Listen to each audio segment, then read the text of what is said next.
ಇಂದು ದೇಶಾದ್ಯಂತ ಓಲಾ ಊಬರ್ ರ್ಯಾಪಿಡೋ ಮುಷ್ಕರ ಮಾಡಲಾಗಿದೆ. ಓಲಾ ಊಬರ್ ರ್ಯಾಪಿಡೋವನ್ನ ನಂಬಿ ಹೊರಗಡೆ ಬಂದ್ರೆ ಕಷ್ಟ. ವಿವಿಧ ಬೇಡಿಕೆಗಳನ್ನು ಈಡೇರಿಸುವಂತೆ ಆಗ್ರಹಿಸಿ ದೇಶವ್ಯಾಪಿ ಮುಷ್ಕರವನ್ನು ಮಾಡಲಾಗ್ತಾ ಇದೆ.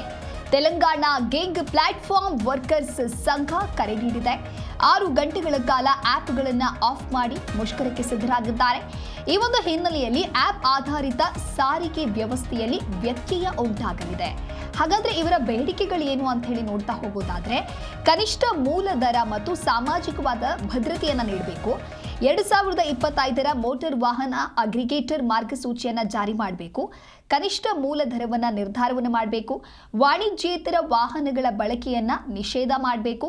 ಕಮಿಷನ್ ಪದ್ಧತಿಯನ್ನು ನಿಯಂತ್ರಿಸಬೇಕು. ಈ ರೀತಿಯಾಗಿ ಕೆಲವೊಂದಿಷ್ಟು ಬೇಡಿಕೆಗಳನ್ನು ಮುಂದಿಟ್ಟುಕೊಂಡು ದೇಶವ್ಯಾಪಿ ಮುಷ್ಕರವನ್ನು ಮಾಡೋದಕ್ಕೆ ಓಲಾ ಊಬರ್ ರ್ಯಾಪಿಡೋ ಚಾಲಕರಿಗೆ ಸಿದ್ಧರಾಗುತ್ತಾರೆ. ತೆಲಂಗಾಣ ಗಿಗ್ ಹಾಗೆ ಪ್ಲಾಟ್ಫಾರ್ಮ್ ವರ್ಕರ್ಸ್ ಸಂಘದಿಂದ ಕರೆ ನೀಡಲಾಗಿದೆ. ಹಾಗಾಗಿ ತೆಲಂಗಾಣದ ಗಿಗ್ ಮತ್ತು ಪ್ಲಾಟ್ಫಾರ್ಮ್ ವರ್ಕರ್ಸ್ ಯೂನಿಯನ್ ಅಂದರೆ TGPWU ಮತ್ತು ಇತರ ಕಾರ್ಮಿಕ ಸಂಘಗಳ ಸಮನ್ವಯದಲ್ಲಿ ಆಲ್ ಇಂಡಿಯಾ ಮುಷ್ಕರಕ್ಕೆ ಕರೆಯನ್ನ ನೀಡಲಾಗಿದ್ದು, ಇನ್ನು ಭಾರತದಾದ್ಯಂತ ಅಪ್ಲಿಕೇಶನ್ ಆಧಾರಿತ ಸಾರಿಗೆ ಗಿಗ್ ವರ್ಕರ್ಗಳು ಮುಷ್ಕರವನ್ನು ನಡೆಸಲಿದ್ದಾರೆ ಅನ್ನುವಂಥ ಘೋಷಣೆ ಕೂಡ ಆಗಿದೆ. ಹಾಗಾಗಿ ಪ್ರಮುಖ ನಗರಗಳಲ್ಲಿ ಕ್ಯಾಬ್, ಆಟೋ ರಿಕ್ಷಾ ಹಾಗೆ ಬೈಕ್ ಸೇವೆಗಳ ಮೇಲೆ ಇದು ಪರಿಣಾಮವನ್ನು ಬೀರುತ್ತೆ. ದೈನಂದಿನ ಪ್ರಯಾಣದಲ್ಲಿಯೂ ಕೂಡ ಕೆಲವು ವ್ಯತ್ಯಾಸಗಳು ಆಗುವಂತಹ ಸಾಧ್ಯತೆಗಳು ಇದೆ. ಒಟ್ಟಾರೆಯಾಗಿ ವಿವಿಧ ಬೇಡಿಕೆಗಳನ್ನು ಈಡೇರಿಸುವಂತೆ ಆಗ್ರಹಿಸಿ ಮಾಡೋದಕ್ಕೆ ಅಂದರೆ ಮುಷ್ಕರವನ್ನು ಮಾಡೋದಕ್ಕೆ ಸದ್ಯ ಮುಂದಾಗಿದ್ದಾರೆ.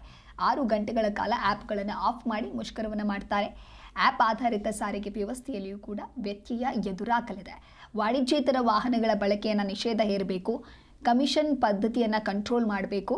ಹಾಗೆ ಬೇಸಿಕ್ ಕಾಸ್ಟ್ ಮತ್ತು ಸಾಮಾಜಿಕವಾಗಿ ಭದ್ರತೆಯನ್ನು ನೀಡಬೇಕು, ಸೆಕ್ಯುರಿಟಿಯನ್ನು ನೀಡಬೇಕು.